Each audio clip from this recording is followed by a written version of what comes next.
Oi pessoal, este vídeo ele será um pouco diferente ou talvez muito diferente do que eu costumo fazer, baseados no meu trabalho, relacionado à psiquiatria, psicoterapia e meditação e autoconhecimento. Nós estamos vivendo uma etapa da vida política muito importante. Daqui a 2 semanas, praticamente, vamos definir os rumos que nós queremos para o nosso Brasil, para o nosso país. E não é um momento para a gente ficar omisso, né? Nem assumir, nem deixar de assumir uma posição. É o momento da gente se posicionar, porque é um momento muito importante. É óbvio que cada um tem direito à sua opinião, tem direito a expressar o seu pensamento, e graças a Deus estamos num país quase democrático. Isso porque a Divina Corte, né, através de Yul Brynner, tem feito um bocado de estripulia fora da sua alçada, da sua competência e daquilo que sempre caracterizou a Divina Corte em tempos passados, né? Suprimindo a liberdade de expressão e colocando na cadeia pessoas inocentes somente porque tiveram a coragem de expressar o que pensam. Enquanto isso, soltaram traficantes, chefes do tráfico, chefes de quadrilha, né, sobre as mais diferentes alegações. Bom, mas não é sobre isso que eu quero falar.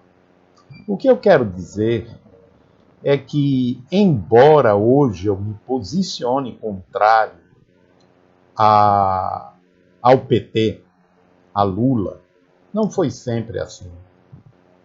Eu, em praticamente todas as eleições que o Lula participou, inclusive as que ele não ganhou, que ele não foi eleito, eu votei, né, e ajudei a fazer campanha, saindo com panfletos, né, vestia camiseta vermelha. Eu era fascinado pelo PT, né? Tinha uma admiração pelo Lula, um operário, uma pessoa que emergiu da camada mais pobre da população e conseguiu se tornar um líder sindical e um líder político no país. Então era uma esperança, né? Meu pensamento era uma esperança de se instaurar uma política diferente no país. Porque o que a gente conhecia dos políticos? Porque não é de hoje, né? Corruptos, ladrões, não todos, claro, porque certamente há políticos honestos e decentes. Mas, infelizmente, parece que é a minoria. A maioria parece que ou corrompe ou é corrompido, ou as duas coisas ao mesmo tempo, né? E usam de artifícios, estratagemas, os mais variados, ilícitos, para chegarem ao poder e se manterem no poder, né? Ou seja, não tem ética nenhuma, né? Então, isso existe há bastante tempo. E o sonho, a aspiração, a esperança era de algo diferente com o PT, porque se mostrava um partido contrário à corrupção.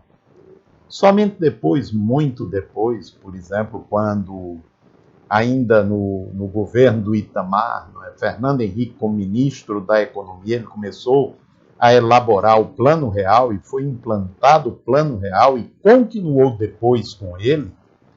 Já no primeiro momento, quando era discutido o Plano Real na Câmara, o PT se posicionou contrário. Depois, muito depois, é que eu fui perceber que o PT foi contra quase tudo aquilo que podia contribuir para o Brasil crescer. para o Brasil sair da miséria cultural, sair da miséria financeira, sair da fome. Né? Mas eu não enxergava isso de jeito nenhum. Era fascinado pelo PT. Vibrei com a primeira eleição, a primeira vitória do Lula. Me emocionei com ele subindo a rampa e nem vi. Né? Aliás, vibrei porque era aquele mar de bandeiras vermelhas. Cadê a bandeira do Brasil? Na época, isso nem me vinha à mente. Né? Onde estava o Brasil? Era pelo Brasil que eles estavam realmente lutando? Hoje eu sei que não. Mas na época a ideia é que estavam lutando por um país melhor. E aí o Brasil, o Lula, ele foi eleito, assumiu a presidência. Ele, antes disso, foi entrevistado no Jornal Nacional por William Bonner. Eu chorei naquela entrevista, emocionado, feliz, né, por ver um operário alçado à presidência da República. E os primeiros 2 anos, eu percebi que ele seguiu todo o programa, praticamente, do Fernando Henrique. Ele continuou com os auxílios que o Fernando Henrique dava, continuou com o Plano Real, que o PT foi contra, né, mas continuou porque viu que estava dando certo. Né, e o Brasil continuou crescendo porque ele já vinha crescendo. Continuou crescendo. Mas a partir da metade do primeiro mandato, eu comecei a ficar desconfiado com aquilo que eu fui observando, mas não queria acreditar nisso. E aí veio a eleição novamente, e o Lula candidato à reeleição. Votei nele, ainda com esperança, mas alguma coisinha lá dentro de mim dizendo que não era bem verdade aquilo que eu acreditava, mas não queria nem pensar nisso. E começou o desastre. Fome, queimadas na Amazônia. É só vocês voltarem, vocês irem nos arquivos que estão na internet. Vocês vão ver que nunca houve tanta queima, tanta queimada, tanta área florestal destruída, né, como no segundo governo de Lula. Hospitais em miséria, a saúde em frangalhos, pessoas se acumulando nos hospitais. E isso piorou no governo Dilma. Mas eu já estava aí com a esperança indo pelo chão, decepcionado, sentindo bastante, porque o sonho tinha despencado. Acabou. O PT não era aquele partido honesto que ele apregoava. Era pior do que os outros. Porque aí surgiu o Mensalão, né, que começou com aquela história do vídeo com o diretor dos Correios, e a partir daí ele falou que eram 3 ali que forneciam dinheiro, né, para o PT. E que o Roberto Jefferson estava naquele meio. Esse vídeo vazou e aí o Roberto Jefferson escancarou o Mensalão. Ele disse que realmente participava, disse quanto dinheiro havia recebido, quanto ia para o PT, para os demais partidos, e que isso era utilizado para comprar deputados federais e formar a base aliada do governo Lula. E o Lula se mostrou indignado, ele dizendo: eu não sabia disso, eu fui traído. Ora, se ele não sabia, era incompetente, porque aquilo era orquestrado junto e principalmente pelo PT. Né? E esse dinheiro vinha dos Correios, né, dos contratos que os Correios fazia com as empresas. Depois foi descoberto o Petrolão, que aí começou a Lava Jato, e se descobriu que bilhões eram desviados, né? Era algo mais ou menos assim, e acho que a conta aí ainda era pequena, né? Uma área da Petrobras contratava uma empresa para um determinado serviço, o serviço, digamos que seria 1 bilhão, e aí pagava bem mais do que 1 bilhão de reais. E aquele a mais, né, ele ia para o PT, ia para o PP, para diretores da estatal, né, e para aquele que agenciava isso daí. E para onde ia esse dinheiro? Para contas no exterior, né? Para contas no exterior, para pagar deputados, políticos, para que votassem a favor do governo. E aí tudo aquilo que a gente já sabe, né? E o Lula continuava dizendo, eu não sabia disso. E também era utilizado, chegava na empreiteira e voltava sob a forma de compra de bens, de imóveis e reformas de imóveis. Como seria o caso, por exemplo, do triplex do Lula, a reforma lá daquele sítio, né? E outras coisas mais, né? Dinheiro para familiares que enriqueceram de uma hora para outra. Então, gente, caiu, quebrou a ilusão. E ainda bem, né? Porque a gente iludido é uma desgraça. A gente não enxerga ou não quer enxergar a realidade. Mas a ilusão caiu.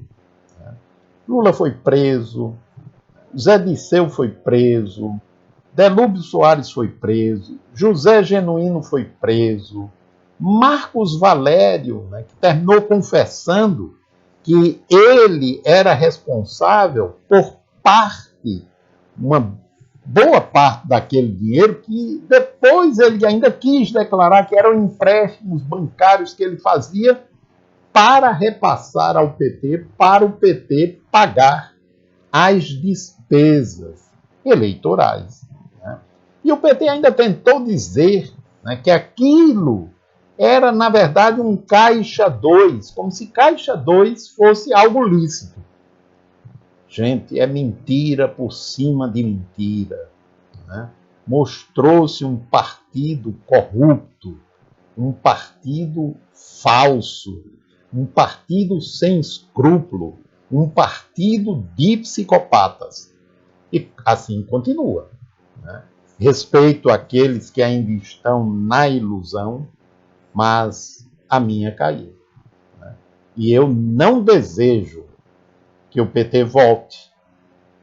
Eu não desejo que Lula volte, porque vai ser pior do que antes. Porque Lula está com ódio. Ódio por ter sido preso. Ódio porque o povo não esteve ao lado dele para tirá-lo de lá. Tinha uns gatos pingados lá que ficavam gritando Lula, Lula, Lula. A gente vê nos comícios dele pouca gente, né? Ele não consegue mobilizar uma multidão, realmente. É 200, 300, 2.000 pessoas. Não consegue mais. Por quê? Porque a maioria não confia mais. Aqueles que confiavam não confiam mais, né? Confiamos em quem, né? Ou seja, a gente tem que fazer escolha, né? E eu fiz a minha escolha, né? Apesar de não simpatizar com algumas coisas, porque eu ainda acredito que diplomacia, né, jogo de cintura, vale a pena, né?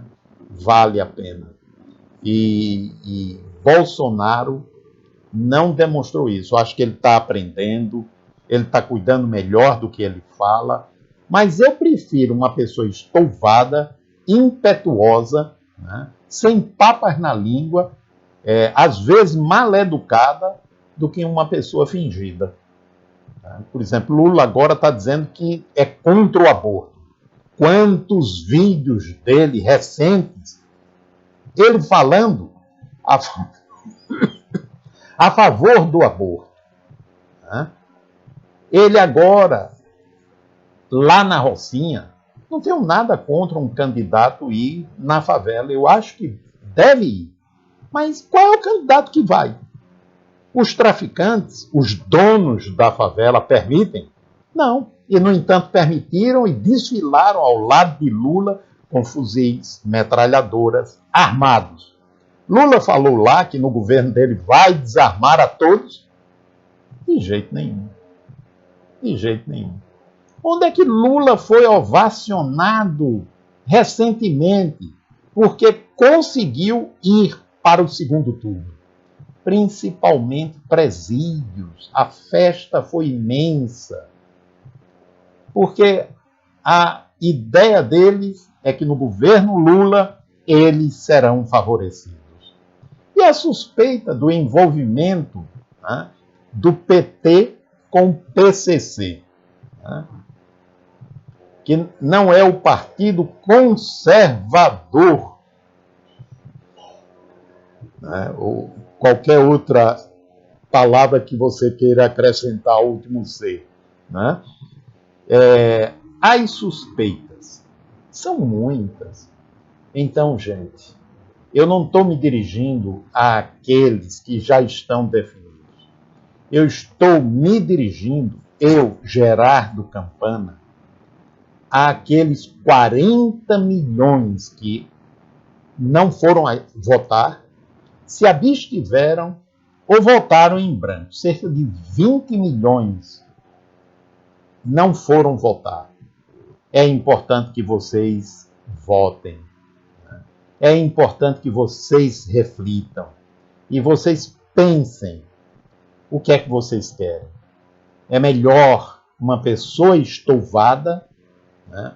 É melhor uma pessoa que fala o que pensa, pelo menos você sabe o que ele pensa, ou alguém que foi condenado por vários crimes e cujos comparsas, companheiros de partido, foram condenados, mas uma boa parte foi liberada pelo STF. Lula não foi inocentado. A gente sabe disso.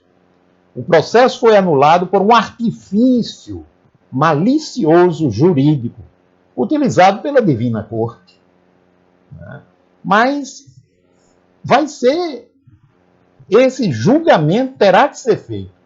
Obviamente que se ele conseguir se eleger, vai ficar por isso mesmo. Todos os demais vão ser liberados. E ele vai se vingar de quem o prendeu. Pode ter certeza disso. O Moro escapou, Deltan Dallagnol escapou, porque foram eleitos. Né? Mas a Divina Corte está prendendo deputados, né? Prendeu deputados, porque se expressaram o pensamento. Né? E foram contra a Constituição. Então tudo é possível de agora por diante, principalmente se Lula ganhar as eleições. Então está nas mãos de vocês, aqueles que se abstiveram, que votaram nulo ou não foram votar.